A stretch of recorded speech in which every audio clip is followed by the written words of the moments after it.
बिस्मिल्लाहिर्रहमानिर्रहीम। The blank page official में आपको खुशामदीद कहते हैं। अगर आप नए हैं इस चैनल पर तो सब्सक्राइब ज़रूर करिएगा और बेल आइकन को प्रेस करना ना भूलिएगा। इंडिया और चाइना के दरमियान पिछले 3 साल से लेकर शदीद सरहदी तनाज़ा चल रहा है और दोनों मुल्कों की फोर्सेस ना सिर्फ आमने सामने हैं बल्कि बॉर्डर्स पर जंगी माहौल भी है। दोनों ने बड़ी तादाद में फ़ौजें भी डिप्लॉय की हुई हैं और इक्विपमेंट्स भी डिप्लॉय कर रखे हैं। अब ऐसे में इंडिया की जानिब से मुसलसल 3 साल से पॉलिटिकल लेवल पर इस बात की नफ़ी की जाती है, डिनाई किया जाता है कि हमारी कोई भी पोस्ट चाइना की कंट्रोल में नहीं है। लेकिन मिलिट्री सतह पर इंडिया मुसलसल चाइना से कह रहा है कि स्टेटस को बहाल करें। अब अगर इंडिया की कोई भी पोस्ट, कोई भी इलाका चाइना के कंट्रोल में नहीं है तो इंडिया की मिलिट्री ये क्यों बार बार कह रही है कि अप्रैल 2020 वाली पोजीशन पर वापस चले जाएं?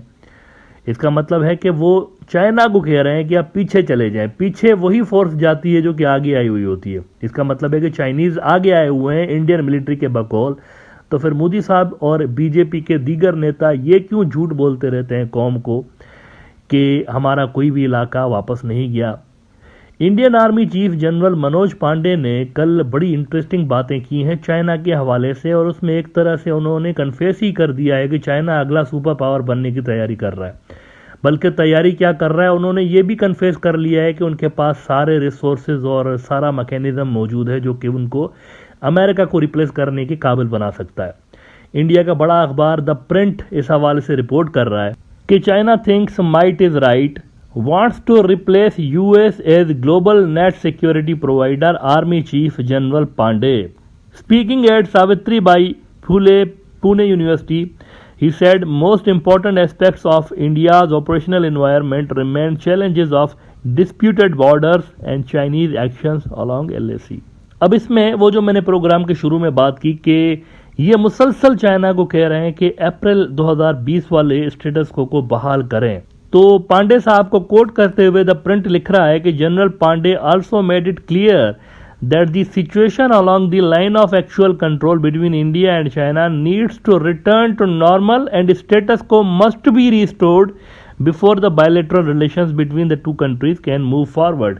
ये बार बार क्यों कह रहे हैं कि स्टेटस को रिस्टोर करें? ये असल में एडमिट कर रहे हैं मिलिट्री सतह पर कि हमसे बहुत बड़ा इलाका छीना जा चुका है, लेकिन पब्लिक को नहीं बता रहे। सियासी लेवल पर झूठ बोल रहे हैं कौम के साथ, बीजेपी वाले झूठ बोल रहे हैं इंडियन पब्लिक के साथ, लेकिन इंडियन मिलिट्री जो है वो चाइनीज को कह रही है कि पीछे चले जाएं, वो जो अप्रैल 2020 वाला स्टेटस को है उसको बहाल करें। अब देखें, पांडे साहब ये तो एग्री कर रहे हैं कि एक मेजर पावर बन के चाइना उभरा है, लेकिन ये भी मैं आपको बता दूं कि दुनिया के जो टॉप 10 रिसर्च इंस्टीट्यूशंस है ना, रिसर्च इंस्टीट्यूशंस 10 सबसे बड़े, आपको पता है उनमें से चाइनीज कितने हैं? जो टॉप 10 दुनिया के रिसर्च इंस्टीट्यूशंस हैं सारे के सारे चाइनीज हैं। दुनिया के टॉप 10 जो रिसर्च इंस्टीट्यूशंस हैं सबके सब चाइनीज हैं, और दुनिया में सबसे ज्यादा रिसर्च पेपर्स भी चाइनीज प्रोड्यूस कर रहे होते हैं। इसका मतलब है कि उनकी जो टेक्नोलॉजी और दीगर शोबों में उनकी जो एडवांसमेंट्स हैं वो दुनिया में सबसे आगे, सबसे तेज हैं। वो यूरोप अमेरिका मिला भी ले ना दोनों, तो भी इनको चाइनीज को जो है वो ओवरटेक नहीं कर सकते। ये इतने ज्यादा आगे निकलते चले जा रहे हैं और इस बात का एतराफ खुद इंडियन टॉप जनरल्स कर चुके हैं। अब इसी हवाले से जनरल पांडे उनको द प्रिंट रिपोर्ट कर रहा है, वो यही बातें कर रहे हैं। कल उन्होंने बड़ा खोल के कहते हैं अपनी कौम के सामने सच बात बयान की है उन्होंने। मोदी बोले ना बोले, लेकिन पांडे साहब ने सारी पोल खोल दी है।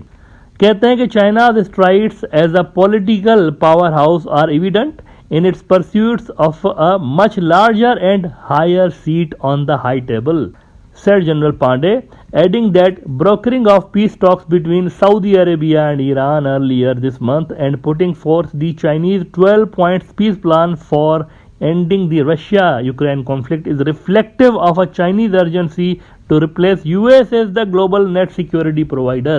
ये जो ईरान और सऊदी के दरमियान इन्होंने सुलह कराई है, फिर यूक्रेन में 12 नुकाती एजेंडा दिया है, ये पांडे साहब कह रहे हैं ये खुद जाहिर कर रहा है कि ये अमेरिका को जल्द से जल्द रिप्लेस करने के लिए अब जल्दी मचा रहे हैं। यानी अब वो बहुत ज़्यादा तेज़ उनकी एफर्ट्स हो गई हैं, अमेरिका को जल्द से वो उठा के बाहर फेंकना चाहते हैं आलमी मंजरनामे से, और ख़ुद उनकी जगह लेने को बिल्कुल तैयार हैं चाइनीज़।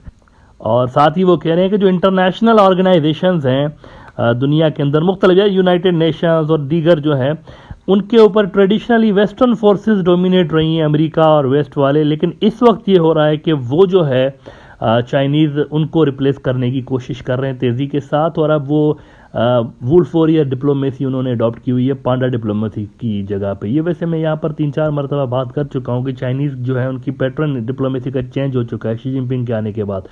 पहले वो पांडा डिप्लोमेसी जो है वो उसको फॉलो करते थे, यानी अपनी स्ट्रेंथ को हाइड करते थे, वो कितने ताकतवर हैं वो दुनिया को नहीं दिखाते थे, लेकिन जो है वो सॉफ्ट तरीके से उनकी डिप्लोमेसी होती थी। अब वो एग्रेसिव डिप्लोमेसी अडॉप्ट किए हुए हैं शी जिनपिंग के आने के बाद, और वो इसी वजह से वैसे उन्होंने की हुई है। ये तो पांडे साहब नहीं बता रहे, मैं आपको बता रहा हूँ, वो इसी वजह से कर रहे हैं क्योंकि वुल्फ वॉरियर डिप्लोमेसी ही चलेगी इस वक्त। जो रोल शी जिनपिंग ने अडॉप्ट किया हुआ है ना ग्लोबल स्टेज पे, उस पर पांडा डिप्लोमेसी नहीं चल सकती कि एक तरफ आपसे अमेरिकन जो हैं वो एग्रेसिव तरीके से निपटने की कोशिश कर रहे हो तो उसके मुकाबले में आप पांडा बन जाएं। आपने नहीं उनके साथ जो है वो एग्रेसिव का जवाब जो है वो एग्रेशन का जवाब आपने नरम लहजे में देना है, ये नहीं चल सकता। ये आलमी सतह पर अगर वो एग्रेशन दिखाएंगे तो इधर से इनके डिप्लोमेट्स को भी एग्रेसिव स्ट्रेटजी अपनानी पड़ेगी। तो इसीलिए पांडा डिप्लोमेसी की जगह बनती नहीं है इस वक्त। अगर चाइना के ग्लोबल एम्बिशंस को देखें तो वुल्फ वॉरियर ही काम आ सकती है, तो वही हो रहा है। तो पांडे साहब ने एक तरह से इकरार कर लिया है कि आलमी मंजरनामा स्विंग हो रहा है, चेंज हो रहा है। लेकिन बदकिस्मती की बात यह है कि उसके बावजूद भी वो आखिर में ये कहते हैं कि नहीं, जब तक हमसे ये स्टेटस को रिस्टोर नहीं करेंगे तो नॉर्मल नहीं करेंगे रिलेशंस इनके साथ। यानी एक तरफ से इकरार भी कर रहे हैं, ज़रा इनका आप देखें तो मुझे समझ में नहीं आ रहा किस तरीके का इंडियन पॉलिसी मेकर्स का माइंड है। खुद एक्सेप्ट कर रहे हैं कि पुराना ग्लोबल ऑर्डर गिर रहा है, नीचे जा रहा है, उसकी जगह नया ग्लोबल ऑर्डर तुलू हो रहा है, खुद इकरार कर रहे हैं। लेकिन उसके बावजूद वो कह रहे हैं हम तो पुराने ग्लोबल ऑर्डर के साथ हैं। मान भी रहे हैं कि ये इमारत गिर रही है, लेकिन फिर भी कह रहे हैं इसी इमारत के अंदर रहेंगे जो गिर रही है।